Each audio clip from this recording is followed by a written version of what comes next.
कार्य समिति की बैठक जहां एक तरफ बीजेपी की मजबूत ताकत को बयां करने के लिए की गई थी, लेकिन इसी बैठक के बाद भाजपा के अंदर इतना बड़ा घमासान शुरू हो गया जो शायद उत्तर प्रदेश की राजनीति को हिला देने के लिए काफी होगा।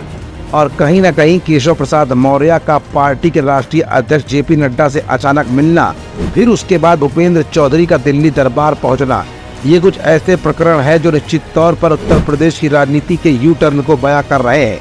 लेकिन इन सबके बीच अंदर खाने बीजेपी में क्या कुछ खास चल रहा है, इसके पीछे लीक पॉइंट और लूप होल आज अपनी इस रिपोर्ट में हम आपको दिखाएंगे भी और बताएंगे भी। दरअसल जानकारों की माने तो कार्य समिति की बैठक में आए एक केंद्रीय मंत्री ने यह भी कहा है कि मोदी और शाह में अब कुवत नहीं है कि वो योगी से टकरा सके। विपक्ष का ही सामना कर ले जाए तो बहुत बड़ी बात होगी। हालांकि जानकारों की माने तो योगी सरकार में ही सबसे ज्यादा क्षत्रियों का नुकसान हुआ है, लेकिन फिर भी पुरुषोत्तम रूपाला की एक टिप्पणी से गुजरात, राजस्थान, उत्तर प्रदेश जैसे प्रदेशों में क्षत्रियों की नाराजगी से भाजपा को और भी ज्यादा नुकसान हो पाया था। ऐसे में योगी को छेड़कर पूरे भारत के क्षत्रियों और संतों की नाराजगी लेकर केंद्रीय नेतृत्व वेंटिलेटर पर नहीं आना चाहेगा। इधर भाजपा में अंदरूनी बढ़ते विवाद को लेकर अपुष्ट खबरें तमाम तरह की सामने आ रही हैं।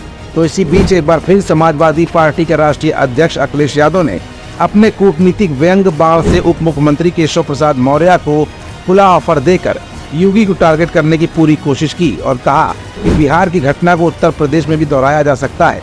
केशव प्रसाद मौर्य 100 विधायक लेकर अपने साथ आए तो उन्हें समाजवादी पार्टी मुख्यमंत्री बना देगी। अखिलेश यादव ने अपने एक बयान में यह भी कहा कि जो बिहार में हुआ वो यूपी में भी हो सकता है। बीजेपी के अंदर सब कुछ ठीक ठाक नहीं है, पर चर्चाओं का दौर लगातार जारी है। कई विधायक खुलकर बयान अब दे रहे हैं। ऐसे में विपक्ष भी बीजेपी पर हमलावर है। अखिलेश ने आगे कहा है कि केशव प्रसाद मौर्य ने मुख्यमंत्री बनने का सपना तो देखा था, लेकिन पूरा नहीं हो पाया। समाजवादी पार्टी के राष्ट्रीय अध्यक्ष और पूर्व मुख्यमंत्री अखिलेश यादव ने यह भी कहा कि केंद्र से जब तक भाजपा बेदखल नहीं होगी तब तक भारत के संविधान पर खतरा लगातार बना ही रहेगा। भाजपा सरकार के रहते ना तो आरक्षण के प्रावधान बचेंगे और ना ही सामाजिक न्याय मिलेगा। किसानों की आय दुगनी नहीं होगी, नौजवानों की बेरोजगारी बनी रहेगी। भाजपा सरकार नए नए कानून बनाकर निर्दोषों का उत्पीड़न कर उन्हें डराती रहेगी। अखिलेश यादव डॉक्टर राम मनोहर लोहिया सभागार में बड़ी संख्या में एकत्र हुए पार्टी कार्यकर्ताओं को संबोधित करते हुए बोल रहे थे।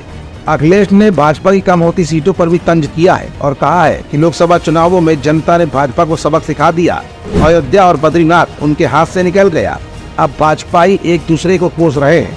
उप मुख्यमंत्री केशव प्रसाद मौर्य ने दिल्ली स्थित भाजपा मुख्यालय में पार्टी अध्यक्ष केंद्रीय स्वास्थ्य मंत्री जेपी नड्डा से मुलाकात की, जिसके बाद इस समय पूरे विपक्ष को मौका मिल गया है।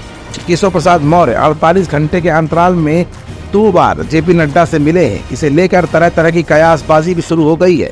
भाजपा प्रदेश कार्य समिति की हुई बैठक में पार्टी अध्यक्ष जेपी नड्डा से लेकर सीएम योगी आदित्यनाथ के कार्यकर्ताओं का उत्साह बढ़ाने वाले भाषण के बीच केशव ने बैठक में फिर दोहराया था कि संगठन सरकार से बड़ा है।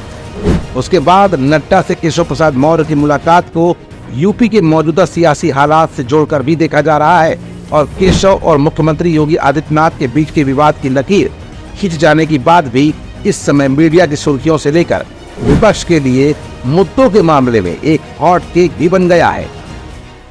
हमारा channel Indian news services INS like, share and subscribe करना न भूलें। बेल आइकन पर बटन दबाएं और देखें लेटेस्ट खबरें INS पर। INS, हर भारतीय की आवाज।